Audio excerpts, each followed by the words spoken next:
बिस्मिल्लाहिर्रहमानिर्रहीम। आज हम बात करेंगे काले मोती से मुतल्लिक। तो इसमें कुछ नई चीज़ें पूछी गई थी जो हम पहले किसी यूट्यूब में नहीं उसमें बता सके थे।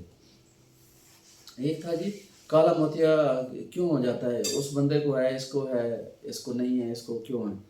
तो उसका ये है कि सबसे बड़ी वजह तो उसकी ये होती है कि कोई फैमिली हिस्ट्री है, फिर एडवांसिंग एज है, फिर डायबिटीज़ है, हाइपरटेंशन है, या कोई वो ड्रग की हिस्ट्री है उसके साथ, या कभी कोई चोट लगी तो उस बंदे को हो सकता है।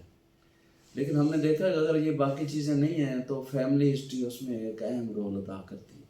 अब क्वेश्चन ये है कि उसके जो बुज़ुर्ग थे, पता नहीं वो कितना दिखा चुके थे और उसकी डायग्नोसिस हुई थी या अनडायग्नोज चले गए।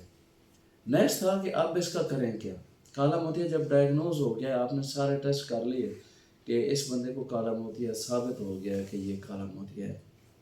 अब उसके ट्रीटमेंट के 3 एस्पेक्ट हैं। One is medical treatment, second is was का lasers and third is the surgery.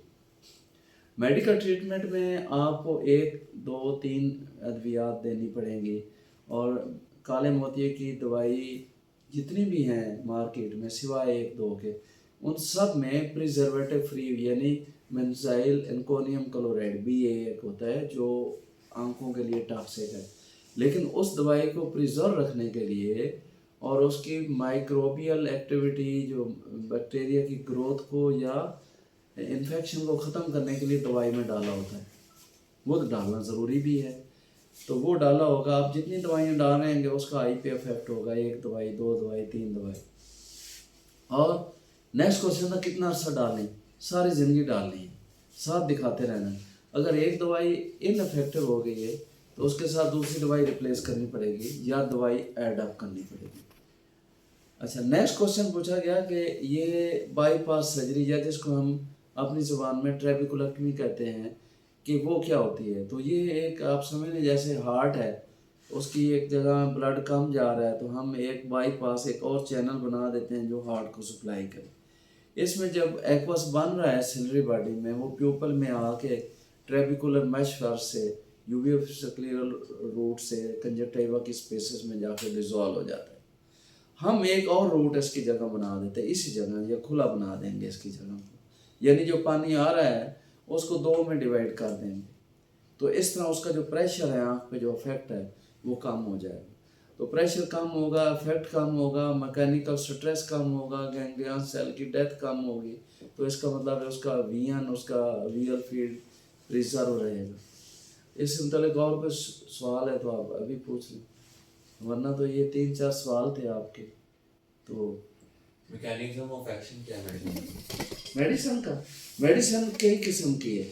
One medicine ये है कि वो एक्वस की फॉर्मेशन को कम कर दे। एक दवाई ये हो सकती है कि जो सिलरी बॉडी एक्वस बना रही है उसको वो कम करे, कि वो कम बनाए। सेकंड दवाई ये हो सकती है कि जो आउटफ्लो है उसका एक्वस का, उसको इन्हांस कर दे, तो फिर भी प्रेशर कम हो जाएगा। थर्ड ये है कि वो दोनों को करे, कि एक्वस की फॉर्मेशन को कम करे, आउटफ्लो भी फैसिलिटेट कर दे। तो प्रेशर या उसका जो इफेक्ट है और मैकेनिकल इफेक्ट है या स्कीम में वो कम हो जाएगा।